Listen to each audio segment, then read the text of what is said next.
तो बच्चों आज हम देख रहे हैं हमारा 11th क्लास का 22वां चैप्टर, जिसका पार्ट 4 आज हम देखने वाले हैं। और इसमें हम पढ़ेंगे थायराइड के बारे में, पैराथायराइड के बारे में, और साथ ही जो पीनियल ग्लैंड होती है उसके बारे में। मतलब थायराइड, उसी के पीछे पैराथायराइड, और पीनियल ग्लैंड जो हमारी थर्ड वेंट्रिकल के पीछे वाले पार्ट पर प्रेजेंट होती है। इसे कौन कौन से हार्मोन जो है वो रिलीज होते हैं, किस तरीके से उनका बॉडी में हमारे फंक्शन होता है, यही चीज हम इस पार्ट के आधार पर देखेंगे। तो चलिए स्टार्ट करते हैं। पीनियल ग्रंथि यानी पीनियल ग्लैंड।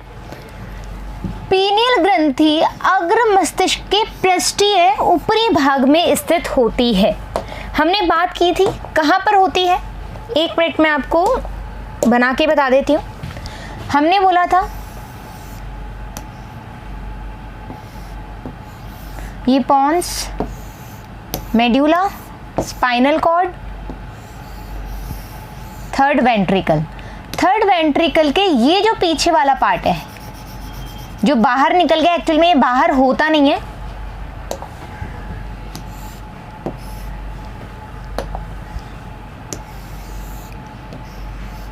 ये जो पार्ट तुम देख रहे हो थर्ड वेंट्रिकल के पीछे वाला जो पार्ट है, इसी को अपन क्या बोलते हैं, पीनियल ग्रंथि। क्या बोलते हैं, पीनियल ग्रंथि हम इसको बोलते हैं। तो पीनियल ग्लैंड कहाँ होता है, अग्र मस्तिष्क, ये जो हमारा अग्र मस्तिष्क है उसके पीछे में ये स्थित होती है। कौन, pineal gland. Is that clear, यहां तक समझ में आ गया। अब आइए आगे। पीनियल ग्रंथि मेलेटोनिन हार्मोन स्त्रावित करती है। वेरी इंपॉर्टेंट, यदि पीनियल ग्लैंड ना हो तो शायद हम सो ही ना पाए, और हमें ये मतलब जैसे कुछ लोग होते हैं ना, स्लीप पील्स लेते हैं, इनको नींद नहीं आती है, कुछ ऐसे बोलते हैं। क्यों होता है, क्योंकि उनका हार्मोन इम्बैलेंस हो जाता है। कौन सा हार्मोन इम्बैलेंस होता है, मेलेटोनिन। और ध्यान हो तो जब अपन ने नेत्र के बारे में बात करी थी, नेत्र का स्ट्रक्चर देखा था, तो वहां पर भी अपन ने मेलेटोनिन की बात करी थी। याद आ रहा है, रेटिना जिसमें अपन ने रोड और पोन्स की बात करी थी, तो वहां पर हमने बात करी थी कि रेटिना जो है वो किस रिलेटेड है, हमारी स्लीप साइकिल से भी रिलेटेड है। क्यों है, अभी अपन इसके बारे में बात करेंगे। पीनियल ग्रंथि मेलेटोनिन हार्मोन स्त्रावित करती है, ये सिक्रीशन करेगी। मेलेटोनिन हार्मोन हमारे शरीर की दैनिक लय यानी 24 घंटे के नियमन का एक महत्वपूर्ण कार्य करती है। दैनिक लय यानी कि जो हमारा डेली रूटीन है उसमें ये बहुत ज़्यादा पार्टिसिपेट करती है। कैसे करती है, क्यों, देखो ये मेनली वर्क कैसे करती है, हम ये जो दैनिक लय बोलते हैं 24 आवर्स, इसको हम बोलते हैं सर्काडियन रिदम। इसको ये कंट्रोल करके रखती है। कौन, पीनियल ग्लैंड से निकलने वाला हार्मोन। आखिरकार ये निकलता कैसे है, आ जाओ देखते हैं। ठीक है, पीनियल ग्रंथि के बारे में पता लग गया, मैं इसको हटा देती हूँ।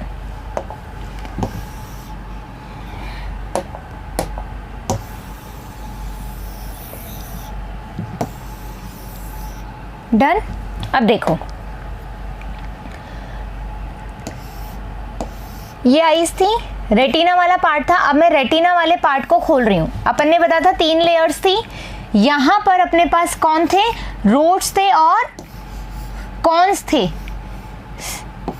याद आ गया, कॉन्स थे और थे। तो रेटिना पर, ठीक है, ये रेटिना पर जब लाइट गिरती है तो रेटिना लाइट को ग्रहण करती है। तो बच्चों जो मेलेटोनिन हार्मोन है वो डे में यानी कि दिन के समय में बहुत ही कम सिक्रीट होता है, बहुत कम मात्रा में सिक्रीट होता है।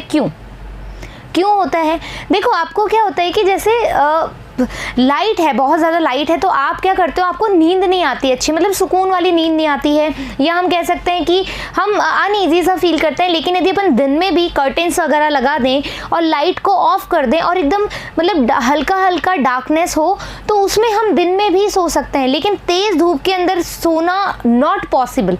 क्यों, क्योंकि जो रेटिना पर लाइट गिरती है, तो जितना लाइट एब्जॉर्ब करेगा रेटिना, उतना ही जो मेलेटोनिन हार्मोन होगा वो डिक्रीज होगा। जितनी लाइट बढ़ेगी उतना मेलेटोनिन कम होगा।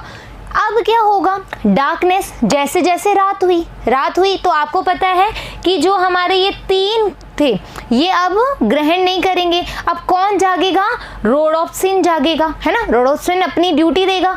रोडोप्सिन जागेगा तो क्या होगा, हमारी लाइट जो है अब ज़्यादा इंटेंसिटी से हम ग्रहण नहीं कर पाएंगे। तो क्या होगा इस केस में, मेलेटोनिन बहुत ज़्यादा मात्रा में क्या होगा, सिक्रीट होगा। और इसकी सिक्रीशन से क्या होगा मैम, जब मेलेटोनिन हार्मोन का सिक्रीशन होगा बच्चों, जब हम सोएंगे तो क्या होगा, हमारा जो हाइपोथैलेमस है, 1 मिनट बता देती हूँ, ये अपनी 3rd वेंट्रिकल है, अभी हमने बात करी 3rd वेंट्रिकल में हमारा ये हाइपोथैलेमस है ना। हाइपोथैलेमस का डायग्राम हमने कुछ इस तरीके से बनाया था, है ना, और ये पिट्यूटरी ग्लैंड, ये बताया था अपन ने, ये हाइपोथैलेमस, ये pituitary gland.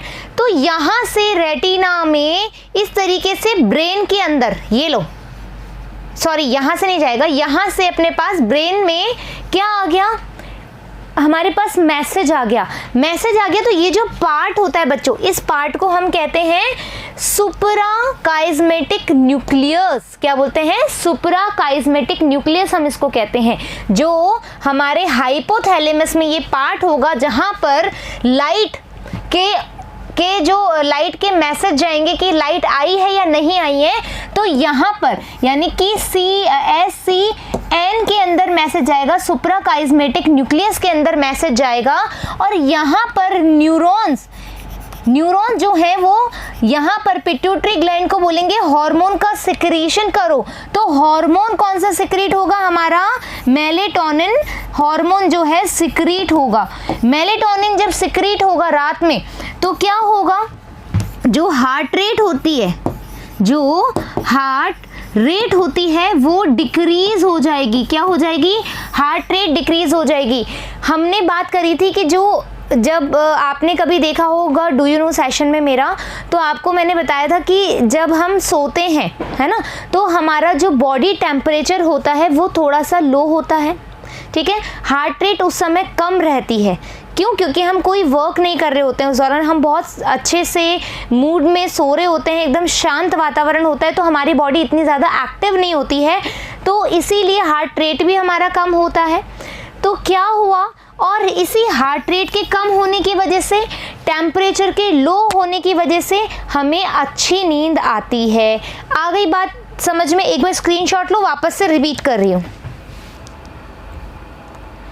Done, screenshot done. आप ही सोच होंगे कि मैम ने बनाया क्या जो स्क्रीनशॉट लें, लेकिन क्या होता है कि कभी कभी ऐसी अजीब सी पिक्चर भी हमें बहुत सारी इन्फॉर्मेशन दे जाती है, क्योंकि आपने मेरा वीडियो देखा है, मेरी बातें सुनी है, तो आपको पता है कि ये लाइंस मैंने क्यों बनाई है, ये वाली चीज़ मैंने क्यों बनाई है, ये मैंने क्यों इंडिकेशन दिया है। तो आप इसको पेन डाउन करोगे कि मैंने क्या बनाया, ये मैंने क्या बनाया, क्योंकि ऑलरेडी आपको सारी चीज़ें मैं पढ़ा चुकी हूँ। Is that clear. तो यहाँ पर क्या हुआ, मेलेटोनिन हमारे शरीर की दैनिक लय को कंप्लीट करता है। उदाहरण के लिए ये सोने जागने के चक्र एवं शरीर के तापक्रम को नियंत्रित करता है। यही बात हमने बोली है। कैसे करता है बता दिया। हमें जब सोना होगा, डार्कनेस होगी, रेटिना लाइट एब्जॉर्ब नहीं करेगा तो मेलेटोनिन बढ़ेगा, लाइट ज़्यादा एब्जॉर्ब करेगा तो मेलेटोनिन कम हो जाएगा। हमें नींद कब आएगी कब नहीं आएगी ये चीज़ मैंने बता दी। टेम्परेचर कब लो होगा, हार्ट रेट कब लो होगी, जब ये चीज़ हमने देख ली। इनके सबके अतिरिक्त मेलेटोनिन उपापचय जो मेटाबॉलिज्म होता है उसमें भी हेल्प करता है। वर्णकता जो पिगमेंटेशन होता है हमारी बॉडी में उसको भी हेल्प करता है। मासिक आत्रव चक्र उसमें भी हेल्प करता है। प्रतिरक्षा क्षमता को भी प्रभावित करता है। देखो कभी कभी हार्मोन इम्बैलेंस हो जाते हैं हमारे, क्यों? देखो मेलेटोनिन क्या है, मेलेटोनिन ऐसा हार्मोन है जो हमारी हम कह सकते हैं कि जो हमारा यूट्रस है उसमें ब्लड के फ्लो को भी बढ़ाता है। जब हमें पीरियड्स आते हैं, फीमेल्स को पीरियड्स आते हैं, तो आपको पता है ब्लड रिलीज होता है, ब्लड बहुत ज़्यादा फ्लो होता है। तो वो ब्लड क्यों फ्लो होता है? इसी मेलेटोनिन की वजह से। तो ये हमारी बॉडी में हमारे हार्मोन को जो मासिक धर्म के लिए रिस्पॉन्सिबल है उसको भी बनाए रखने या उसको मेंटेनेंस करने में हेल्प करता है। Is that clear? मेलेटोनिन समझ में आ गया। हमने यहाँ पर कुछ लिखा, एक तो सर्काडियन रिदम यानी कि दैनिक लय को, सुप्राकाइस्मेटिक न्यूक्लियस जो कि हाइपोथैलेमस में प्रेजेंट है, मैसेज जाएगा कि कब हमें मेलेटोनिन इंक्रीज करना है डिक्रीज करना है। अब ये ovaries blood cells, intestinal tract, यहाँ पर ये मैंने क्यों लिखा है, ये बात मैंने इसलिए लिखी है बच्चों क्योंकि हमने देखना है यहाँ पर हमारे रिसेप्टर मौजूद हैं। क्या मौजूद है? रिसेप्टर मौजूद है। ये रिसेप्टर क्यों मौजूद है? क्योंकि यहाँ पर मेलेटोनिन हार्मोन का इफेक्ट होता है। मेलेटोनिन यहाँ जा करके जुड़ता है। देखो, ओवरीज में जाएगा तो मासिक धर्म को बनाए रखेगा, ब्लड वेसल में जाएगा तो ब्लड फ्लो को करेगा, इंटेस्टाइनल ट्रैक्ट में जाएगा तो मेटाबॉलिज्म को बनाए रखेगा। तो यानी कि जब तक इनके पास रिसेप्टर होगा तभी तो वहाँ काम करेगा मेलेटोनिन हार्मोन, हाँ या ना। देखो, हमने बोला था कि जब न्यूरॉन्स के द्वारा कोई आवेग आ रहा है तो जब तक यहाँ पर कोई रिसेप्टर नहीं है इस कोशिका के पास तो ये इस आवेग को ग्रहण ही नहीं कर पाएगा। ये बात हम ऑलरेडी बहुत पहले से पढ़ते हुए आ रहे हैं। तो सेम क्राइटेरिया इधर भी अप्लाई हो रहा है। जब अपने पास ओवरी में मेलेटोनिन हार्मोन का रिसेप्टर प्रेजेंट है तो ही बाइंड करेगा, हाँ है ना। इसी वजह से हमारी ovaries, blood vessel, intestinal tract जो है वो मेलेटोनिन हार्मोन की वजह से अफेक्ट होती है। Is that clear? तो हमें पीनियल ग्लैंड से निकलने वाला जो हार्मोन है मेलेटोनिन वो क्लियर हो गया। आगे चले, थायराइड ग्रंथि। थायराइड ग्रंथि जो है ये बहुत इंपॉर्टेंट है। क्यों इंपॉर्टेंट है? क्योंकि हमारी जो फीमेल जो हैं जो प्रेग्नेंट होती है उस दौरान बहुत ही एक क्रिटिकल रोल प्ले करती है। वहाँ पर यदि ये कम ज़्यादा हो जाए तो बहुत पैनिक हो जाता है मामला। तो इसीलिए आज हम देखेंगे कि थायराइड ग्रंथि में जो डिजीज़ हो रही है उसके बारे में भी हम इसी वाले पार्ट में चर्चा करेंगे। थायराइड ग्रंथि श्वास नली के दोनों ओर स्थित दो पालियों से बनी हुई होती है। तो अपन पहले थायराइड ग्रंथि के डायग्राम के बारे में देखें तो देखो, थायराइड ग्रंथि ये हमारी क्या है? स्वरनली, लैरिंग्स है, लैरिंग्स होती है। लैरिंग्स के पास में हमारे क्या स्थित होती है? ये थायराइड ग्लैंड प्रेजेंट होती है। थायराइड ग्लैंड जिसमें से थायराइड हार्मोन रिलीज होता है, सिक्रीट होता है। ये कैसा होता है? बाइलॉब्ड होता है। देखो, एक लोब इधर, एक लोब इधर, दो लोब्स हो गई ना, एक लोब इधर होती है, एक लोब इधर होती है, तो 2 लोब्स हो गई। तो हम क्या बोलते हैं इसको? बाइलॉब्ड कहते हैं। इस्थिमस, इस्थिमस का मतलब क्या होता है? एक पतली सी लाइन या पतली सा एक कनेक्टिविटी लाइक दिस। मान लो ये एक लोब है, ये एक लोब है और इसके बीच में एक कनेक्टिविटी करने के लिए, इन दोनों लोब्स को जोड़ने के लिए कनेक्टिविटी, एक लाइन है, एक टिश्यू है, इसको हम क्या कह रहे हैं? इस्थिमस कह रहे हैं। Is that clear? तो जो ये बीच में लाइन होगी और इसके इधर एक लोब, एक इधर लोब होगी, तो इसको हम बोलते हैं इस्थिमस। Clear that? आ गई बात समझ में? तो ये दोनों हो गए थायराइड, और इसके जस्ट पीछे वाले की बात करेंगे तो वो पैराथायराइड होगी जो हम आगे पढ़ेंगे। अभी हम थायराइड पढ़ रहे हैं। यहाँ तक समझ में आ गया? अब थायराइड के अंदर का स्ट्रक्चर हम देखें। क्या देखेंगे? थायराइड का अंदर का स्ट्रक्चर हम देखें तो ये बाइलोब्ड स्ट्रक्चर है। कैसा है ये? बाइलोब्ड स्ट्रक्चर है। और इस बाइलोब्ड में क्या है? देखो, ये फॉलिकल्स बने हुए, ये फॉलिकल्स तुम्हें दिखाई दे रहा है। फॉलिकल्स का मतलब होता है पुटिकाएं। ये थायराइड की पुटिकाएं होती है। थायराइड की ग्लैंड है, उसमें एक द्रव भरा हुआ है, उसको हम कहते हैं स्ट्रोमा। क्या कहेंगे हम उसको?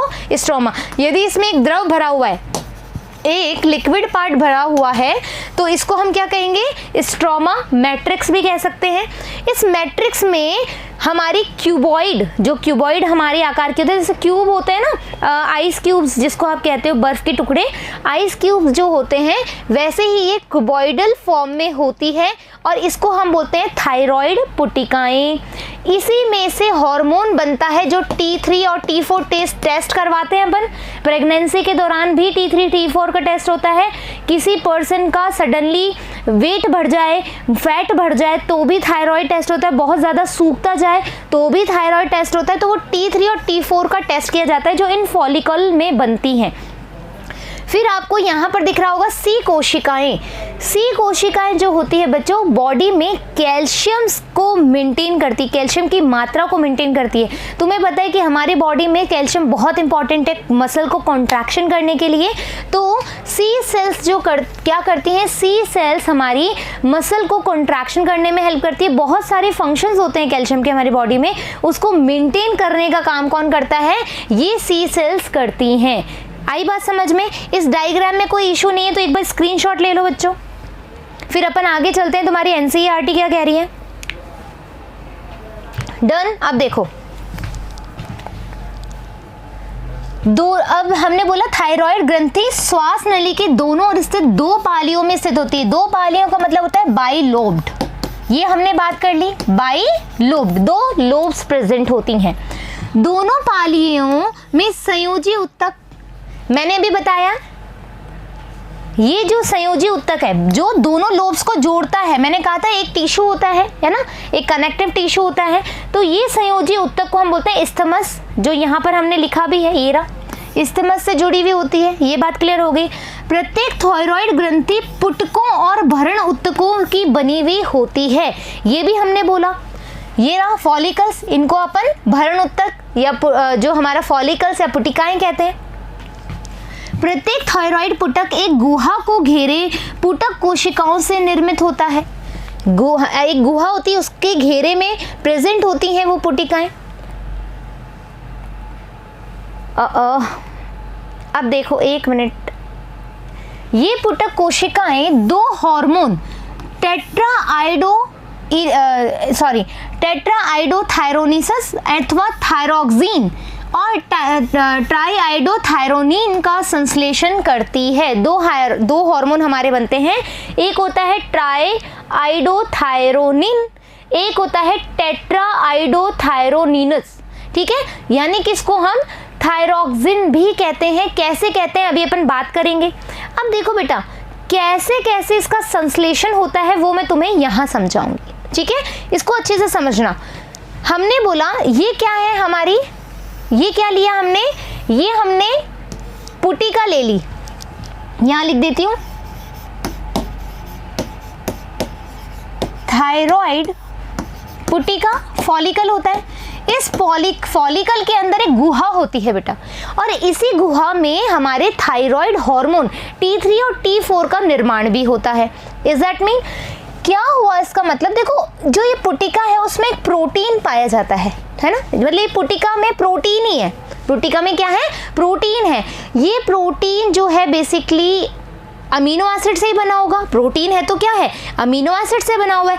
कौन सा अमीनो एसिड से बना हुआ है बेटा, ये टायरोसिन। किससे बना हुआ है, टायरोसिन। इसीलिए अपन देखो यहाँ पर क्या होता है, जैसे ये मान लो मैंने एक फॉलिकल बना लिया, यहाँ देखो है ना, यहाँ पर मैंने एक फॉलिकल बना लिया, इट इज विजिबल।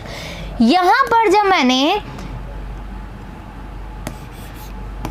यहाँ पर क्या होता है, अपने पास आयोडीन के लिए पंप होते हैं, ठीक है, आयोडीन के लिए पंप होते हैं। पंप तो तुम्हें पता है ना, तुम ये तो नहीं सोचे ऐसे पंप करने वाला ऐसा सिस्टम तो नहीं सोच रहे।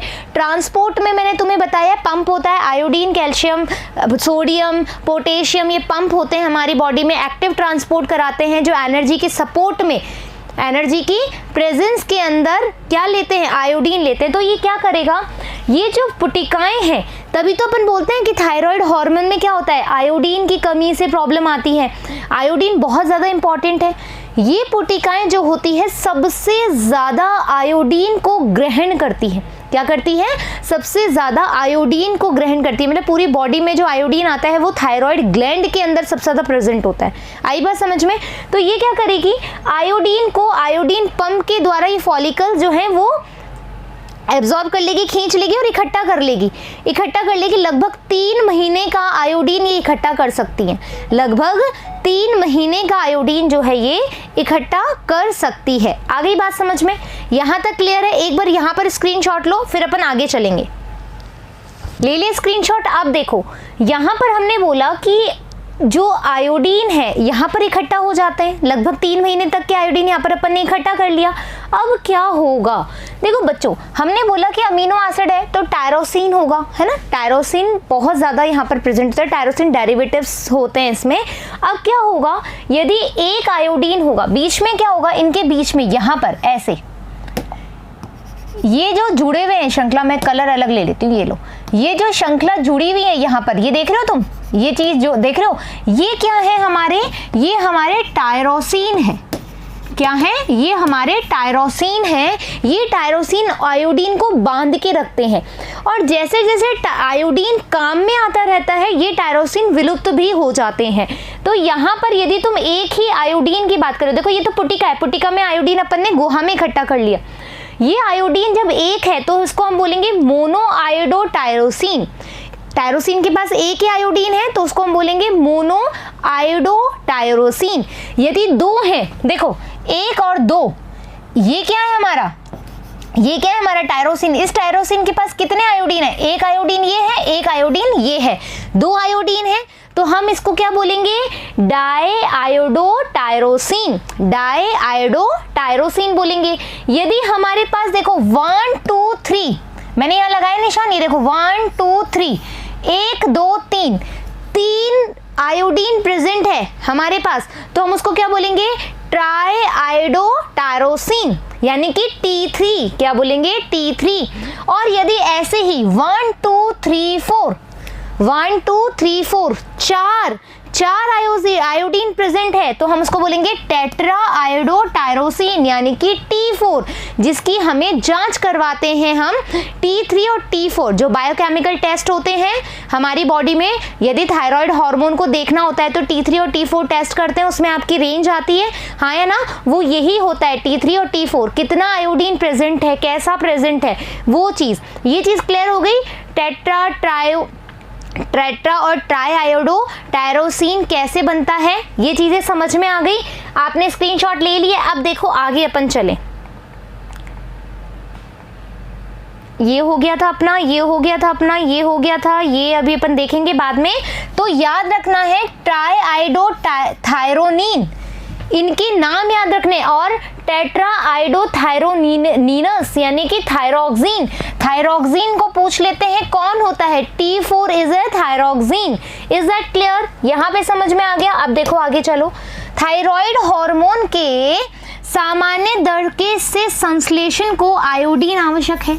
अभी हमने बोला थायराइड हार्मोन कब बनेगा, जब हमारे पास आयोडीन होगा। इसीलिए तो कहते हैं कि यदि तुम्हें मतलब वो गलकंड रोग ना हो, या जो आंखें हैं, कभी तुमने देखा होगा आंखें बाहर निकल जाती है, पेट अजीब सा बाहर निकल जाता है ना, बहुत सारी चीज़ें होती है, बहुत ज़्यादा मोटे हो जाते हैं, ये चीज़ें लटक जाती है, ऐसे हाथ पैर मोटे फूल जाते हैं, या फिर कभी एकदम पतले से हो जाते हैं। ये क्यों होता है, क्योंकि प्रॉपर आयोडीन का कंजप्शन नहीं लेते हैं हम लोग। हमारे भोजन में आयोडीन की कमी से अवथायरॉयडिता यानी कि हाइपोथायरॉयडिज्म, क्या बोलेंगे, अवथायरॉयडिता को हम इंग्लिश में बोलते हैं हाइपोथायरॉयडिज्म। ठीक है, जब थायराइड हार्मोन की कमी हो जाए, जब आयोडीन की कमी हो जाए, वैसे इनडायरेक्टली तो वही बात बोली है मैंने, आयोडीन की कमी हो जाएगी तो अवथायरॉयडिता यानी कि हाइपोथायरॉयडिज्म, और थायराइड ग्रंथि की वृद्धि हो जाए तो हाइपरथायरॉयडिज्म। देखो ज्यादा है, मैं यहां लिख देती हूं, आयोडीन ज्यादा है तो हाइपर थायरॉयडिज्म होगा। ठीक है, और यदि आयोडीन कम है तो हाइपोथायरॉयडिज्म होगा। थायराइड ग्रंथि की वृद्धि हो जाती है जिसे हम सिंपल गॉइटर कहते हैं। जैसे कुछ लोगों का आपने देखा होगा, पहले बहुत हमने मतलब न्यूज़पेपर में भी आता है, डॉक्टर बहुत बहुत एपिडेमिक सिचुएशन होती थी कि ये जो गॉइटर है ये ऑलमोस्ट पाया जाता था लोगों में, क्योंकि आयोडीन बहुत कम खाते थे लोग, बहुत कम कंजप्शन करते थे, तो यहाँ पर ये फूल जाती थी, है ना, अजीब सी तरीके से बाहर निकल आती थी। इसको हम गॉइटर बोलते हैं। क्या बोलते हैं इंग्लिश में, गॉइटर या फिर गलकंड। आ गई बात समझ में, यहाँ तक क्लियर है? एक बार स्क्रीनशॉट ले लो।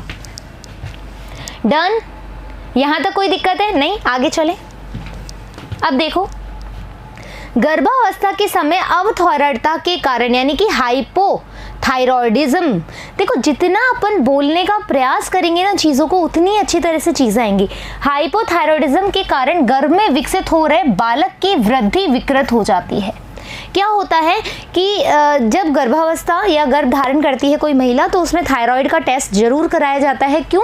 क्योंकि बच्चों जो मतलब जो भी किसी फीमेल जो गर्भ धारण किए हुए है या जो प्रेग्नेंट वुमेन है, उसके अंदर उसके वॉम में एक छोटा बेबी है ना, उस छोटे बेबी में कोई विकृति ना आ जाए, है ना, मंद बुद्धि हो सकता है, वो उसकी ग्रोथ ख़राब हो सकती है, वो मतलब सेंस नहीं कर पाएगा, उसमें बहुत सारी डिजीज़ेज हो सकती हैं। तो बेटर है ना कि थायराइड को हम पहले से ही पता लगा लें। कितनी अच्छी अच्छी चीज़ें हमारे डॉक्टर ने या वैज्ञानिकों ने या हमारे इंजीनियर्स ने हमारे लिए दी है, बहुत सारे टेक्निक्स दी है, तो हम इसको यूटिलाइज़ करके आज लाइफ में डिटेक्ट कर सकते हैं अलग अलग तरह की डिजीज़ेस और उनको क्योर भी कर सकते हैं।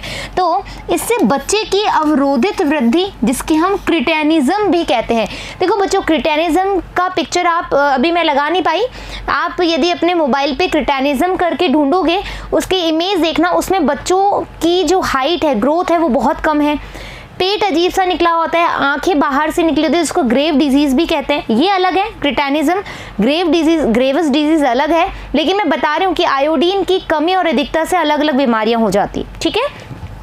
वामनता, मन बुद्धि, ब्रेन प्रॉपर ग्रोथ नहीं कर पाता है, त्वचा असामान्यता, स्किन के डिसऑर्डर हो जाते हैं, मुख बधिरता, सुनाई और देखना या बोलना बंद हो जाता है। तो ये सब चीज़ें कब होती है? जब किसी गर्भस्थ महिला के शरीर में थायराइड हार्मोन की कमी हो जाए। यानी कि आपसे पूछा जाए कि एक बच्चे में क्रिटेनिज्म है, किसकी वजह से, तो आपको पता होना चाहिए हाइपोथायरॉयडिज्म, यानी कि हमारे थायराइड आयोडीन की कमी हुई है, आयोडीन की अधिकता नहीं हुई है। तो हमें ध्यान रखना है कौन सी डिजीज किसकी वजह से हो रही है।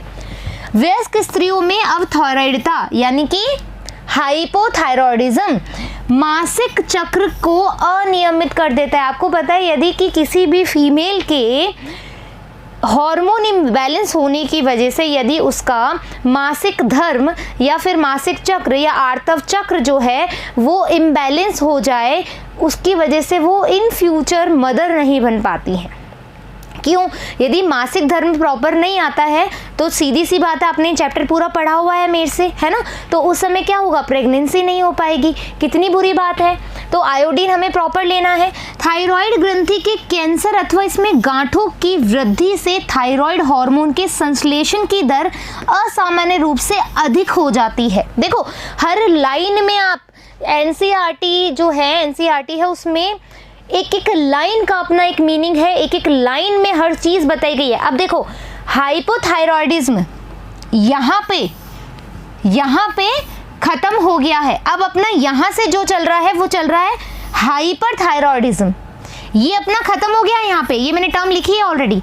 यहाँ पर हाइपरथायरॉयडिज्म, एक मैंने डिजीज लिखी है माइक्सोडीमा, मिक्सोडीमा भी कहते हैं इसको, ठीक है, मिक्सोडीमा भी कहते हैं, माइक्सोडीमा भी कहते हैं, इसको गर्ल्स डिजीज भी कहते हैं। गर्ल्स डिजीज यानी गर्ल वाला ही समझ लो, स्त्रियों में जहाँ पर उसको प्रॉब्लम आती है प्रेगनेंसी के टाइम पर या फिर मासिक धर्म के टाइम पर प्रॉब्लम आती है, तो हम इसको मिक्सोडीमा, माइक्सोडीमा या फिर गर्ल्स डिजीज भी कहते हैं। Is that clear? फिर हमने बोला यहाँ तक अपना हाइपोथायरॉयडिज्म खत्म हो गया।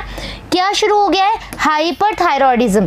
कब होगा? जब किसी न किसी रीजन से थायराइड हार्मोन अधिक संश्लेषित हो, हाँ या ना, तो इसकी वजह से क्या हो जाएगा, कैंसर होने के चांसेस बढ़ जाएंगे। तो कैंसर हो, यदि थायराइड ग्लैंड में कैंसर हो तो वो क्यों होगा? क्योंकि हमारा थायराइड का संश्लेषण या थायराइड हार्मोन का संश्लेषण ज़्यादा हो रहा है, या हम कह सकते हैं हाइपर थायरॉयडिज्म ज़्यादा हो रहा है या हो रही है कंडीशन, तो हम ये चीज़ बोल सकते हैं। यहाँ तक किसी को समस्या? डन, यहाँ तक डन। अब आगे चलते हैं। इस स्थिति में थायराइड अतिक्रियता कहते हैं। क्या कहते हैं? अतिक्रियता, यानी कि एक्टिविटी ज़्यादा हो रही है तो हम क्या बोलेंगे? हाइपरथायरॉयडिज्म कहेंगे। जो शरीर के कार्यकी को पर प्रतिकूल प्रभाव डालती है। कैसा प्रभाव डालती है? प्रतिकूल प्रभाव डालती है। थायराइड हार्मोन आधारीय उपापचय दर के नियमन में भी मुख्य भूमिका निभाते हैं। जो थायराइड हार्मोन है वो कैसे निभाते हैं? जैसे मान लीजिए कि हमारा जो हाइपोथैलेमस है ना, हाइपोथैलेमस है, उससे हमारा हार्मोन रिलीज हुआ। ये हार्मोन पिट्यूटरी ग्लैंड पे जाके बोलेगा कि TSH को करो भाई, यानी कि थायराइड स्टिमुलेटिंग हार्मोन जो है वो क्या करेगा? थायराइड ग्लैंड पे काम करेगा, हाँ या ना। ये ग्लैंड पे काम करेगा तो क्या होगा? हमारा ATP ज़्यादा इंक्रीज होगा, हाँ या ना, ATP ज़्यादा इंक्रीज होगा। एनर्जी मिलेगी। ये तरीका जो है तो ये क्या करेगा, हमारे जो नॉर्मल मेटाबॉलिज्म है, हमारी जो कार्यकी है, उसमें भी थायराइड हार्मोन हमें हेल्प करता है। लाल रक्त कणिकाओं के निर्माण की प्रक्रिया में भी ये सहायता करते हैं। तभी तो कहते हैं ना मासिक चक्र जो है इम्बैलेंस हो जाते हैं। क्यों? क्योंकि ब्लड सेल्स को ये यदि कम हो जाए आयोडीन, तो ब्लड सेल्स जो है उसके निर्माण में ये उसके संश्लेषण में हेल्प नहीं कर पाएंगे, है ना। तो प्रॉपर करने की वजह से मतलब ये हम कह सकते हैं कि जो थायराइड हार्मोन है ये ब्लड वेसल्स को बनाने में या ब्लड को बनाने में भी हेल्प करते हैं। थायराइड हार्मोन कार्बोहाइड्रेट, प्रोटीन और वसा के उपापचय संश्लेषण और विखंडन को भी नियंत्रित करते हैं। क्यों? आपको पता है हमें कार्य करने के लिए एनर्जी चाहिए होती है। एनर्जी हमें, आपको पता है ग्लाइकोजन हमारे लीवर में इकट्ठा रहता है। जब हमारी बॉडी में एनर्जी बहुत ज़्यादा लग रही होती है और हमारे पास एटीपी नहीं होता है, तो ग्लाइकोजन का ब्रेक डाउन कर लेते हैं अपन, ग्लाइकोजन को तोड़ लेते हैं। हम ऑलरेडी बात कर चुके हैं हमारे पुराने चैप्टर्स में से। यदि जिसने मेरे पुराने चैप्टर्स को बहुत ही अच्छे से पढ़ा होगा, समझा होगा, तो वो ये चीज़ ईजीली कनेक्ट कर पा रहा होगा राइट नाउ कि मैं बोलना चाह रही हूँ कि ये हमारे जो लीवर है उसमें ग्लाइकोजन इकट्ठा होता है। ग्लाइकोजन तब टूटता है जब हमें ज़्यादा एटीपी का रिक्वायरमेंट होता है। एटीपी टूटता है तो ग्लूकोज और हमारा एटीपी बना लेता है, हाँ या ना। उसको हम बोलते हैं लाइसिस करना, है ना। ये क्या कर रहा है? विखंडन करना। और हमें बोलना है प्रोटीन और वसा, प्रोटीन का निर्माण करना यानी प्रोटियोजेनेसिस।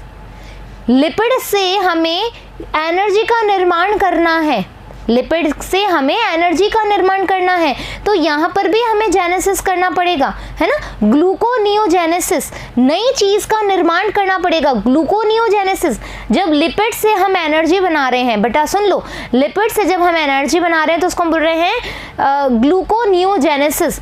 प्रोटीन से हम एनर्जी बना रहे हैं तो प्रोटोनियोजेनेसिस। Is that clear? आ गई बात समझ में यहाँ पर कि थायराइड हार्मोन कैसे हेल्प कर रहा है। आगे देखो, जल व विद्युत अपघट्यों के नियमन में भी हार्मोन बहुत इफेक्ट डालता है इन चीज़ों पे। थायराइड ग्रंथि के एक प्रोटीन हार्मोन थायरोकैल्सिटोनिन इंपॉर्टेंट है बहुत। ये क्या करता है? हमारी बॉडी में कैल्शियम का नियमन करता है बेटा। थायरोकैल्सिटोनिन जो है वो हमारी बॉडी में कैल्शियम की रेंज को, मात्रा का नियमन करता है, जो रक्त में कैल्शियम स्तर को नियंत्रित करता है। यही बात मैंने बोली है। एक्सोथैल्मिक गॉइटर, अच्छा भी आएगा, ये आ गया यहाँ पर, ठीक है। नेत्रोसेधी गलकंड यानी कि एक्सोथैल्मिक ग्वाइटर, आपकी आंख एकदम गोल और ये जो अंदर का जो ये अपना भाग है ये बाहर की तरफ आ जाता है। देखा कुछ लोगों की आंखें ऐसे एकदम बाहर निकली हुई होती है, उनको ये जो बीमारी है, कौन सा? नेत्रोसेधी गलकंड, जो बहुत ज़्यादा आयोडीन की मात्रा या थायराइड हार्मोन के अधिक संश्लेषण के कारण हो जाता है, ठीक है। याद रखिए कि ये जो टर्म्स है ये ऐसे ही नहीं दे रखी है। बीमारी क्यों हो रही है, कमी अधिकता से, ये आपको ध्यान देना पड़ेगा। थायराइड ग्रंथि में वृद्धि, नेत्र गोलकों के बाहर की ओर उभर आना। आ गई बात समझ में? जो ये नेत्रोसेधी गलगंड हो रहा है वो क्यों हो रहा है? थायराइड ग्रंथि में वृद्धि हो रही है जिसकी वजह से नेत्र के गोलक बाहर निकल के आ जाते हैं। आधारी उपापचय दर में वृद्धि हो जाती है, मेटाबॉलिज्म रेट जो है वो बढ़ जाती है। इससे बाहर का ह्रास, आपने देखा है ना कि कुछ लोग बहुत ज़्यादा पतले हो जाते हैं, वो इसी वजह से होता है और इसे हम ग्रेव्स रोग भी कहते हैं, ग्रेव्स डिजीज़ भी कहते हैं। याद रखिएगा ग्रेव्स डिजीज़ क्यों होती है? जब हमारे थायराइड हार्मोन की संश्लेषण बहुत ज़्यादा हो जाती है। Is that clear? आ गई बात समझ में? आगे चलते हैं। पैराथायराइड ग्रंथि, थायराइड हमारा फिनिश हो गया, अब अपन क्या चल रहा है? पीछे की तरफ, यानी कि जो हमारी स्वर्ण नली है जहाँ पे थायराइड है उसका पीछे वाला जो पार्ट है वो क्या कहलाएगा? पैराथायराइड कहलाएगा। मानव में 4 पैराथायराइड ग्रंथियां थायराइड ग्रंथि की पक्ष सतह पर स्थित होती है। 4 पैराथायराइड ग्रंथि होती है, याद रखिएगा, ठीक है। थायराइड ग्रंथि की 2 पालियों पर प्रत्येक में 1 जोड़ी पैराथायराइड ग्रंथि पाई जाती है। तो ये स्थिमस, ये 1 लोब, ये 2nd लोब। वैसे ये चने का आकार लग रहा है, मैं वो नहीं देखना अब, ठीक है। ये स्थिमस, ये मतलब यहाँ पर एक, यहाँ पर एक, यहाँ पर एक और यहाँ पर एक, तो 1 2 3 4 पैराथायराइड ग्रंथि समझ में आ गई, पीछे की तरफ है। Parathyroid hormone PTH, parathyroid hormone एक पेप्टाइड हार्मोन का स्राव करती है। पैराथायराइड हार्मोन एक पेप्टाइड हार्मोन का स्राव करती है और ये देखो, सॉरी, 1 2 3 4 आ गई, दोनों पालियों में है अपने पास प्रेजेंट। PTH पैराथॉर्मोन बोलते हैं हम इसको, ठीक है, पैराथॉर्मोन। PTH पैराथॉर्मोन का स्राव रक्त के साथ परिसंचित होकर के कैल्शियम आयन द्वारा नियमित होता है। हमने बात करी थी कैल्सिटोनिन की, याद आ रहा है? ये देखो, आ जाओ, थायरोकैल्सिटोनिन, TCT की बात करी थी अभी। हमने क्या बोला था? सी सेल्स प्रेजेंट होती है, देखो आ जाओ। यहां पर तुम्हें पता है, मैंने बोला था कुछ सी सेल्स प्रेडी होती है, ये सी सेल्स क्या करती है? कैल्शियम की मात्रा को हमारे ब्लड में बनाए रखती है, ठीक है। तो पैराथायरॉयड हार्मोन रक्त में कैल्शियम के स्तर को बढ़ाता है। PTH अस्थियों पर कार्य कर अस्थि के अवशोषण, विघटन और विखंडन, ठीक है, प्रक्रम में सहायता करता है। PTH वृक्क नलिकाओं से कैल्शियम के पुनरावशोषण, जो किडनी है, किडनी में तुम्हें याद हो जब मैंने पढ़ाया था तो हमने क्या देखा था? वहां पर कैल्शियम का पुनरावशोषण होता था जब निस्पंदन वाली क्रिया होती थी, और पचित भोजन में कैल्शियम के अवशोषण को भी प्रेरित करता है। आई बात समझ में? PTH एक अति कैल्शियम रक्तता हार्मोन, हाइपर कैल्मिक हार्मोन, ये याद रखिए, हाइपर कैल्मिक हार्मोन है क्योंकि ये रक्त में कैल्शियम के स्तर को बढ़ाता है। याद रखने वाली बात है, नीट में क्वेश्चन आता है। ये थायरोकैल्सिटोनिन के साथ मिलकर शरीर में कैल्शियम के स्तर को बढ़ाता है, यानी कि TCT के साथ मिलकर के ये किसको बढ़ाता है? कैल्शियम के। और किसके द्वारा होता है? सी सेल के द्वारा होता है। TCT के साथ मिलकर ये शरीर में कैल्शियम का संतुलन बनाए रखने में भी महत्वपूर्ण भूमिका निभाता है। तो इस तरीके से बच्चों आज 22वें अध्याय के चौथे भाग में हमने पीनियल ग्लैंड पढ़ा, थायराइड पढ़ा, पैराथायरॉयड पढ़ा, किस तरीके से ये प्रेजेंट होते हैं, कैसे हार्मोन का संश्लेषण होता है, ज्यादा होता है तो क्या होता है, कम होता है तो क्या होता है, किस तरह की डिजीज होती है, कहाँ कहाँ इनका लोकेशन होता है, कौन सी सेल्स कौन सी पुटिका इसमें हेल्प करती है। तो आई होप कि आपको ये वाला पार्ट जो है बहुत अच्छे से समझ में आया होगा। कुछ चीज़ें नहीं समझ में आई हैं तो आप मुझे कमेंट कर सकते हो, मैं कोशिश करूँगी कि उनको सॉल्व आउट करूँ। फिर मिलेंगे अपन जल्दी ही, जब तक धन्यवाद।